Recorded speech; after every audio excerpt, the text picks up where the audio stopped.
panel is entitled Real and False Solutions to the Climate Crisis. So we've heard back from many of our members, and they've expressed concern about bringing so many people to the AGM, and they're worried about carbon footprints and airplanes and all that. And I know in the past there's been chapters from BC that have refused to come out. So this is our first attempt to green our AGMs. So we're going to be trying something new this morning. We have one live person here. I live here though, so it's okay. He took the bus, yeah. So it's a little lonely for us up here, but Clayton Thomas-Muller will be speaking here live in Ottawa, and we have Daphne Wysham speaking to us from Washington, D.C. It was going to be via Skype, but it's coming through the phone. And then we also have a pre-recorded DVD from Rob Hopkins from the UK, who's one of the co-founders of the transition town movements. So we'll try it, and then your feedback's appreciated, and hopefully we'll do more of this in the future.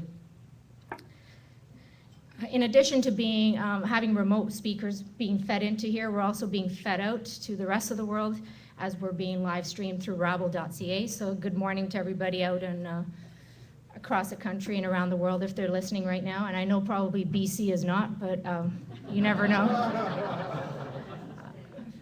Most of my friends were like, yeah. So I can't see many of them getting up at 6 a.m., but you never know. So the way we've structured today's panel, each of our speakers will speak for about 15 minutes, and then I want to leave 10 minutes at the end for a Q&A, so you guys will have a chance to ask questions to at least two of our speakers on the climate crisis. So as I mentioned before, this panel is called Real and False Solutions to the Climate Crisis. Our first speaker, Clayton, will speak firsthand about the problems on the ground attributed to pollution and the lack of climate justice in Alberta's tar sands, and about the social and environmental impacts that these massive projects are having on the First Nations in the area. Our second speaker, Daphne from Washington, D.C., will examine a solution that's not really a solution, that's been proven to actually be false, and that's carbon credits or carbon offsets. And she will also discuss different examples from the U.S.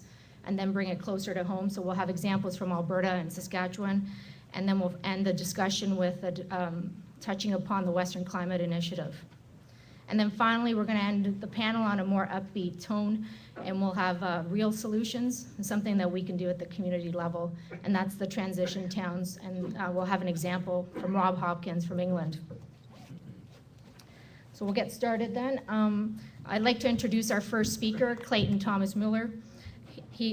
So Clayton is of the Matthias Column Cree Nation, also known as a Puckatawagan in northern Manitoba. He is an activist for indigenous rights and environmental justice. With his roots in the inner city of Winnipeg, Clayton began his work as a community organizer with Aboriginal youth. Over the years, Clayton's work has taken him to 5 continents across our Mother Earth. He is based in Ottawa currently and is involved in many initiatives to build an inclusive movement for energy and climate justice. Clayton serves on the board of the Collective Heritage Institute, which hosts the annual Pioneers Conference in Marin, California, and he sits on the board of the Global Justice Ecology Project. Clayton has been recognized by Utni Magazine as one of the top 30 under 30 activists in the United States and as a Climate Hero 2009 by Yes Magazine. Clayton is currently the tar sands campaign organizer for the Indigenous Environmental Network. He works across Canada, Alaska, and the lower 48 states with grassroots Indigenous communities to defend against the sprawling infrastructure that includes pipelines, refineries, and extraction associated with the tar sands. In addition, I also learned that Clayton is also a gifted poet and a rap artist. So as an aside, so welcome.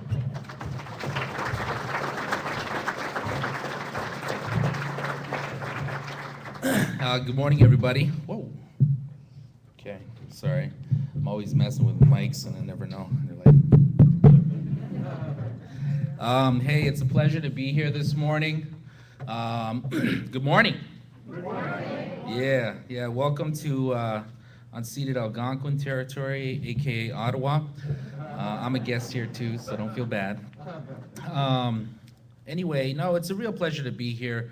You know, for the last couple of years, Indigenous Environmental Network has had the privilege to do a lot of collaboration with the Council of Canadians, and I think it's been an excellent relationship that, continues to strengthen, continues to grow, and I think most importantly continues to deepen as we, take a look at critical global issues like the energy crisis, like catastrophic climate change, and like the ecological crisis that both of these things are contributing to in terms of the end of finite resources to sustain this economic paradigm that we're all living in.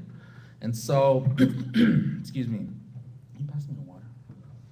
And so I'm really happy to be here today to talk a little bit about the work that IEN has been doing, and to talk a little bit about how that work relates to what essentially has emerged as, probably the biggest social movement that we've ever seen, and will continue to expand and grow until we address this issue of global warming. So where are we? We're in Canada, and what's significant about that? Well, I guess what's significant about that is the fact that, here we are in a place with, the most incredible amount of nature, of wilderness, I guess you could say. Of course, these aren't wild, empty spaces. These are places that First Nations, Indigenous peoples, the Inuit, have called home for time immemorial. These wildernesses that make up this great country of Canada, that are commonly referred to as natural resources, are the places where our ancestors are buried, are the places where our sacred sites exist, the places where, our people are fundamentally tied to the sacredness of Mother Earth, having been placed there by Creator. Now, in that way, mixed into all of that, of course, is a phenomenal amount of natural resources, and by natural resources, of course, I'm referring to fossil fuel. As many of you know, Canada has the dubious title as being the second largest proven reserve of recoverable oil on the planet. Of course, this is not your conventional, everyday type of oil like, say, Saudi Arabia. This is an extremely unconventional form of oil called tar sands, otherwise known as bitumen. And, as many of you probably have seen in the media